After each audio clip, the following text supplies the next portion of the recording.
नमस्कार दोस्तों। देखिए रीट लेवल 2 एसएसटी में जो 24 जुलाई को सुबह की पारी में क्वेश्चन पेपर आया है उसके आंसर हल करते हैं। और आरबीएससी और एनसीईआरटी की पुस्तकों में जितने इनके आंसर मिले हैं उसके आधार पर मैं आपको बता रहा हूँ। चलिए शुरू करते हैं। देखिए 91 नंबर क्वेश्चन था, कौन सा अनुच्छेद 51 क में दिए गए मूल कर्तव्यों में शामिल नहीं है। तो इनमें से देखिए सार्वजनिक संपत्ति की सुरक्षित रखना, देश की रक्षा करना, वैज्ञानिक दृष्टिकोण का विकास करना, ये सारे मूल कर्तव्यों में है।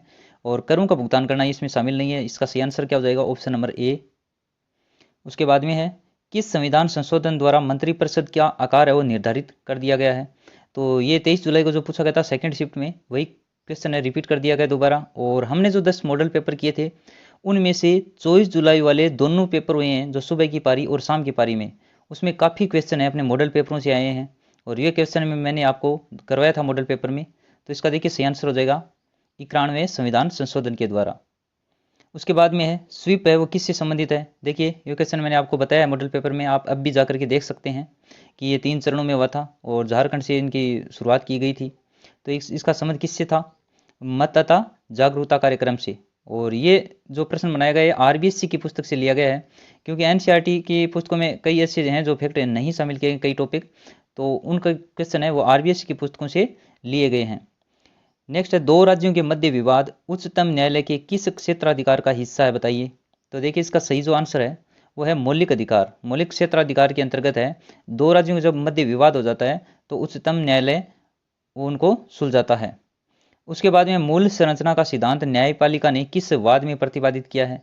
तो देखिए ये क्या है, केशवानंद भारती विवाद में। चलिए नेक्स्ट है, देखिए ये क्वेश्चन है हमने किए थे मॉडल पेपर में और आपको सौरमंडल का एक अलग से वीडियो बना करके भी दिया था, जिसमें आरबीएससी की कक्षा 11 से भी और प्राचीन आरबीएससी पुरानी पुस्तकें हैं कक्षा 6 और नवीनतम एनसीईआरटी कक्षा 6 से हमने एक टॉपिक पूरा अच्छी तरह से कवर किया था। और आपका देखिए इसमें क्वेश्चन है वो बिल्कुल गलत नहीं होना चाहिए कि पृथ्वी को नीला ग्रह भी कहा जाता है, बिल्कुल सही है ये। शुक्र को पृथ्वी का जुड़वां ग्रह माना जाता है, ये भी सही है। और बुध और सूर्य के चारों ओर परिक्रमण करने में कितने दिन का समय लेता है? 88 दिनों का। शनि को एक क्या बना गया है? बाह्य ग्रह कहा जाता है, और इसमें दिया गया आंतरिक ग्रह। और मैंने जो क्वेश्चन बनाए थे वो इसी तरह से सत्य असत्य वाले कथन से बनाए थे ताकि आपको ज़्यादा से ज़्यादा फैक्ट है वो कवर हो सके। तो देखिए हूबहू क्वेश्चन भी आए हैं इन पेपरों में, अगर आपने वो हमारे मॉडल पेपर जरूर हल किए हैं दोस्तों।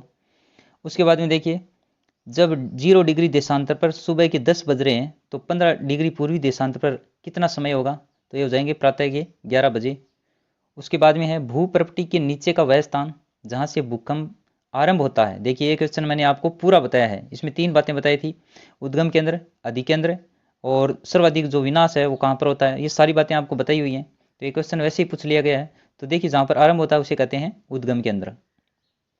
इसके बाद में है, भूकंप और ज्वालामुखी घटित होने का कारण क्या है। तो देखिए आप एनसीईआरटी की पुस्तक में जब देखेंगे तो बहिर्जनित बल के अलग दे रखे हैं और अंतर्जनित बल से क्या क्या आपदाएं आती है वो अलग दे रखे हैं। तो इसका सही आंसर है वो भूकंप और ज्वालामुखी है, वो अंतर्जनित बल के द्वारा घटित होती हैं। उसके बाद में है, अगुलहास धारा कौन से महासागर में, बताइए, प्रवाहित होती है। तो अगुलहास धारा का संबंध है वो हो जाएगा हिंद महासागर से, यानी ऑप्शन नंबर डी है इसका सही आंसर है। चलिए इसके बाद में है, भारतीय पुरातत्व सर्वेक्षण के पहले जनरल कौन थे। तो देखिए ये थे अलेक्जेंडर कनिंघम, यानी राइट आंसर क्या हो जाएगा? Option number C. नेक्स्ट है, थेरीगाथा के संबंध में कौन सा कथन सत्य है। यह शुद्ध पिटक का हिस्सा है, इसमें भिक्षुनियों द्वारा रचित छंदों का संकलन किया गया है। यह विनय पिटक का हिस्सा है, बिल्कुल गलत है ये।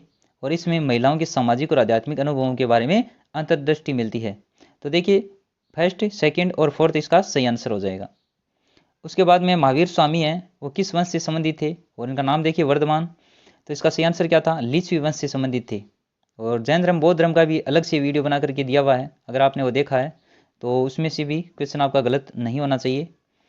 16 महाजनपदों में मगध प्रथम क्यों था, और मगध काफ़ी प्रसिद्ध था, उसका कारण क्या था? खेती की उपज अच्छी थी, जंगली हाथी है वो भी उपलब्ध थे, लोहे की खदानें थी। तो ये सभी इफेक्ट हैं, बिल्कुल सही है।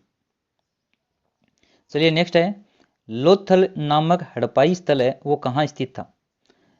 तो देखिए मिलान करने वाला भी क्वेश्चन कई बार ऐसे पूछा जाता है, सीधा पूछ लिया आपको। तो ये कहाँ पर है? गुजरात से संबंधित। अगर आपने मॉडल पेपर हल किए थे तो आपके शानदार हैं सारे क्वेश्चन हैं, आराम से अच्छे अंक आपको प्राप्त होंगे इनमें। बेरीगाजा प्राचीन भारत के कौन से बंदरगाह का यूनानी नाम है, बताइए। तो इसका सही आंसर हो जाएगा भरूच या भड़ोच भी कहा जाता है इसे। उसके बाद में था चोल अभिलेखों में भूमि की विभिन्न कोटियों का उल्लेख मिलता है और उनमें से वेलन वगाई का बताइए संबंध था। तो ये था गैर ब्राह्मण किसान स्वामी की जो भूमि होती थी उन्हें वेलन वगाई कहा जाता था। और ये फैक्ट आपको एनसीईआरटी पे मिल जाएगा। और आरबीएससी की जो पुरानी पुस्तकें हैं हिस्ट्री कक्षा 12 के, उसमें से भी आपको ये मिल जाएगी जानकारी। इसके अलावा देखिए मेगस्थनीज ने मौर्य प्रशासन में सैनिक गतिविधियों के संचालन के लिए कितनी उप समितियों का उल्लेख किया है। आपने अगर पिछली रीट की तैयारी की आरबीएससी की पुस्तकों में से तो आपको पता होगा 6 समितियां होती थी। उसके बाद में गुप्त काल में ब्राह्मणों को जो भूमि दान में दी जाती थी बताइए उसे क्या कहा जाता था। तो देखिए ये इसे कहा जाता था अग्रहार। ये क्या है, ब्राह्मणों को दी जाने वाली भूमि। उसके बाद में चालुक्यों की राजधानी पूछी गई है, कौन सी है। एनसीईआरटी कक्षा 6-7 में मिल जाएगा, आपको दिया गया एहोल। जो एहोल है वो चालुक्यों की राजधानी थी। चलिए नेक्स्ट है ख्वाजा मोइनुद्दीन चिश्ती की दरगाह पर आने वाला प्रथम सुल्तान बताइए इनमें से कौन सा था। तो देखिए इसका सही आंसर है मोहम्मद बिन तुगलक। अगर आपने एनसीईआरटी कक्षा 6 से 10 तक भी अच्छे से पढ़ी हैं तो आपके 40-45 प्रश्न हैं वो आराम से प्रत्येक मॉडल पेपर में, इन क्वेश्चन पेपरों में हो सकते हैं। देखिए पोलज, प्रति, चाचर, बंजर भूमि के प्रकार किस काल से संबंधित हैं। तो देखिए इनका संबंध है मुगल काल से, यानी ऑप्शन नंबर डी इसका सही आंसर है। उसके बाद में अकबर की सुलेख की पसंदीदा बताइए शैली कौन सी थी। तो देखिए इसका सही आंसर हो जाएगा नस्तलिख शैली अकबर की पसंदीदा शैली थी। उसके बाद में द रिलीफ ऑफ लखनऊ नामक चित्र है 1857 के विषय में किसने बनाया था। तो देखिए एनसीईआरटी की पुस्तक में ये चित्र बनाया हुआ है और उसके नीचे है लेखक का नाम भी लिखा हुआ है कि चित्रकार का नाम भी दिया हुआ है कि किसने बनाया है। तो देखिए वो थे थॉमस जोन्स बारकर। उसके बाद में है गुलामगिरी नामक पुस्तक के लेखक बताइए कौन है। और हमने मॉडल पेपर में कई बार ये क्वेश्चन हल किया है, तो ये किसी का शायद गलत नहीं हुआ है। इसका सही आंसर है ज्योतिबा राव फूले। नेक्स्ट है परिवार कल्याण विषय भारत के संविधान की किस अनुसूची में दिया गया है। तो देखिए इसका सही आंसर हो जाएगा ऑप्शन नंबर डी 11वीं अनुसूची में परिवार कल्याण विषय का उल्लेख किया गया है। भारत के संविधान में संशोधन करने की शक्ति बताइए किसे प्राप्त है। उच्चतम न्यायालय, मात्र राज्यसभा, मात्र लोकसभा या फिर संसद। तो देखिए इसका सही आंसर है हो जाएगा संसद को भारत के संविधान में संशोधन करने की वो शक्ति प्राप्त है। अगला क्वेश्चन है भारत में विधिक सेवा दिवस बताइए कब मनाया जाता है। तो देखिए मनाया जाता है 9 नवंबर को। उसके बाद में भारत के संविधान की उद्देशिका में वर्णित शब्दों का सही अनुक्रम बताना था। तो देखिए क्या क्या हो जाएगा, न्याय, स्वतंत्रता, समता और बंधुता, इस प्रकार से क्रम हो जाएगा। ऑप्शन नंबर डी है इसका सही आंसर हो जाएगा। भारत में लैंगिक अपराधों से बालकों का संरक्षण अधिनियम यानी पोस्को कब लागू किया गया। तो देखिए बाल संरक्षण वाला टॉपिक है वो भी आरबीएससी की पुस्तकों से कवर किया गया है और उसी में से ये प्रश्न दिया गया है। तो इसका सही आंसर क्या हो जाएगा, ऑप्शन नंबर डी 2012 में। चलिए आगे है आदिवासियों का कुंभ राजस्थान के कौन से मेले को कहा जाता है। तो काफी इजी क्वेश्चन है। बेणेश्वर मेला जो डूंगरपुर जिले में लगता है उसे क्या कहा जाता है, आदिवासियों का कुंभ कहा जाता है।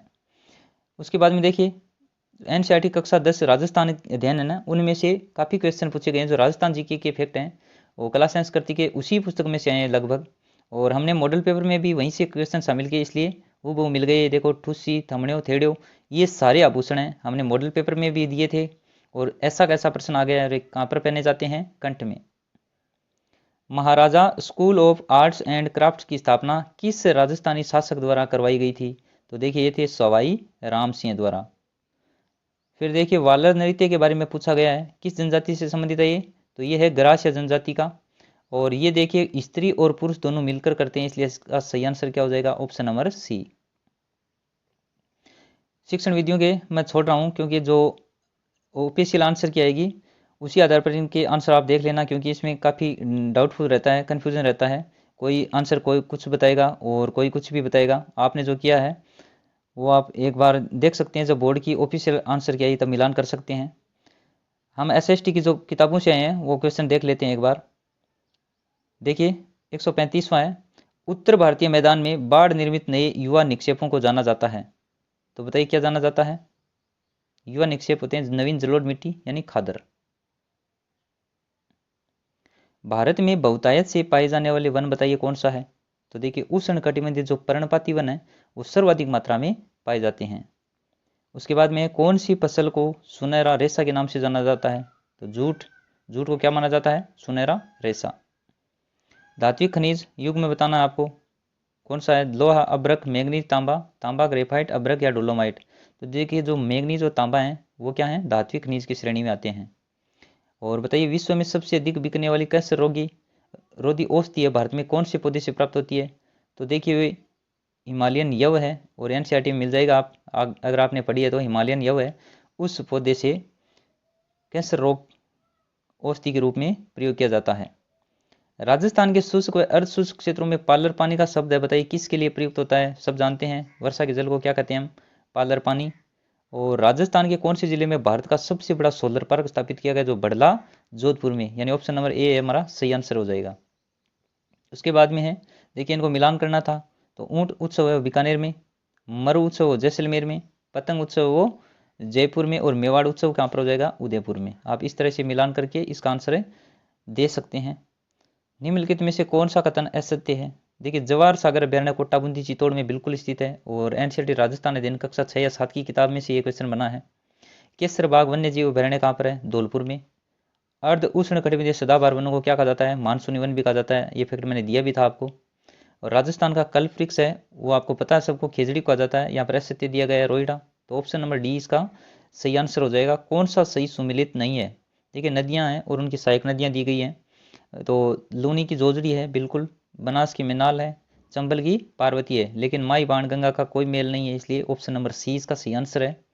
अजमेर के पास स्थित पुष्कर में एक वराह मंदिर का निर्माण बताइए किस चौहान शासक के द्वारा करवाया गया था? एनसीईआरटी राजस्थान अध्ययन कक्षा 10 जो राजस्थान के जो इतिहास का चैप्टर है शुरुआती फर्स्ट है, उसमें से राजस्थान के राजवंश दिए गए हैं, और उसमें सारे राजवंशों के बारे में संक्षिप्त रूप से वर्णन किया गया, तो वहाँ से आपने अगर पढ़ा है तो ये सही हो जाएगा आपका। चौहान राजवंश अगर आपने देखा है तो उसमें दिया गया है कि अर्णोराज ने पुष्कर में स्थित वराह मंदिर का निर्माण करवाया था। उसके बाद में देखिए राजस्थान में 1857 की क्रांति के समय सिरोही रियासत का पॉलिटिकल एजेंट कौन था? और ऐसे क्वेश्चन भी हमने हल किए थे, देखिए ये थे जेडी हॉल। मोतीलाल तेजावत किस गांव से निवासी थे बताइए? तो देखिए ये थे कोलियारी गांव से, यानी ऑप्शन नंबर सी इसका सही आंसर है। 1987 में सूर्यमल भीषण पुरस्कार है वो किसको दिया गया? कन्हैयालाल सेठिया को। लेकिन किस साहित्यिक रचना पर दिया गया? तो देखिए शब्द साहित्यिक रचना पर दिया गया। अब दोबारा से आगे आने वाले एग्जाम में अगर यही क्वेश्चन रिपीट होता है तो ऐसे भी आ सकता है कि कब दिया गया? 1987 में। ये कौन सा पुरस्कार दिया गया? तो ऐसे भी पूछा जा सकता है, इसका ध्यान रखिएगा। हत्तल गांव का संबंध राजस्थान के एकीकरण में कौन सी रियासत से जुड़ा है? तो हत्तल गांव का संबंध था सिरोही रियासत से। और अंतिम क्वेश्चन है, governor general lord William Bentinck ने देखिए किस दुर्ग को दुनिया का दूसरा जिब्राल्टर कहा है? ये मॉडल पेपर में हमने ऐसे कैसा प्रश्न दिया था, और ये कहा है तारागढ़ दुर्ग अजमेर को।